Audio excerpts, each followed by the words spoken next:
brothers of Omega Psi Phi Fraternity Incorporated. And to all our brothers and sisters, I'm so honored to come before you at the behest of our grand bosses, Ricky Lewis and the Supreme Council, just for 2 minutes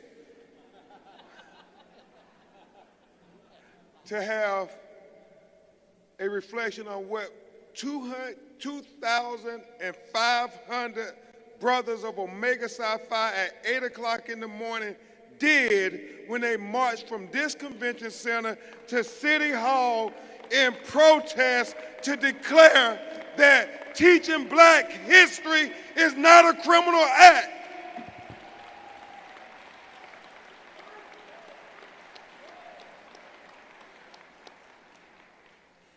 As the Vice President just said, brothers and sisters, it is so deplorable that they are attacking our black literature, our black history, and our black culture.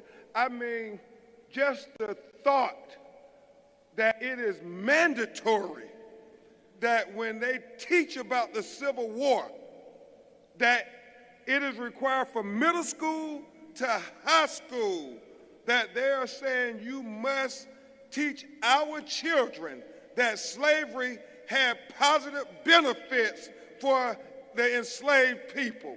So just imagine that for a second, if you would. The psychological trauma it's going to inflict on our little black children when their classmates and their teachers say, oh, slavery wasn't bad for y'all. Actually, it was good for your grandmama and your granddaddy.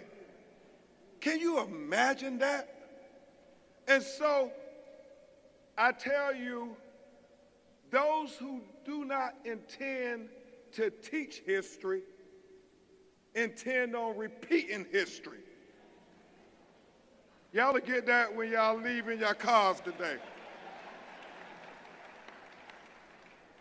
Because our fraternity brother, the great Negro historian, the father of black history, Carter G. Woodson, said it best, my brothers and sisters, in The Miseducation of the Negro, when he said, if a race has no history, if a race has no values or traditions that are respected enough to teach the next generation and the children, then that race becomes a negligible thought in the mind of the world and thus become endangered of being exterminated from the face of the earth.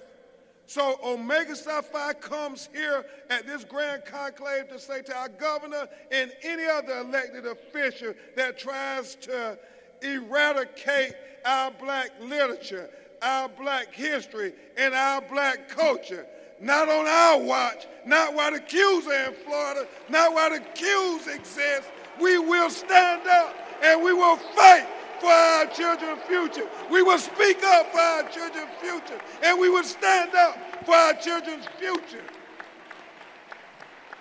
And lastly, my brothers and sisters,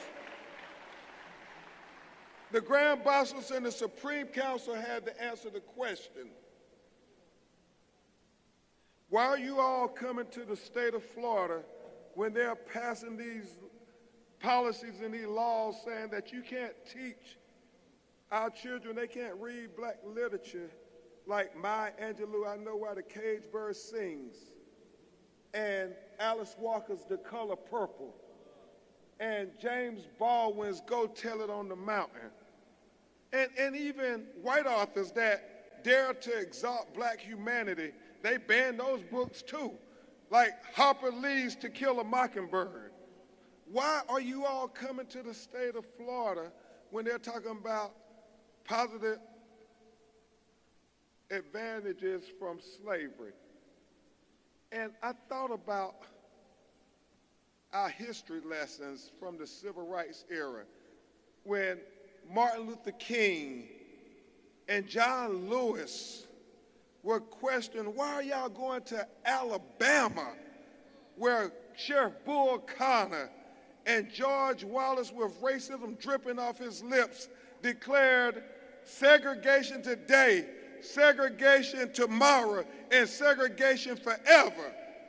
Well, let them know that the Brothers of Omega Psi Phi came to Tampa, Florida at our 84th Grand Conclave, the largest conclave in our history, to declare on the front line, Black history today, Black history tomorrow, and Black history forever.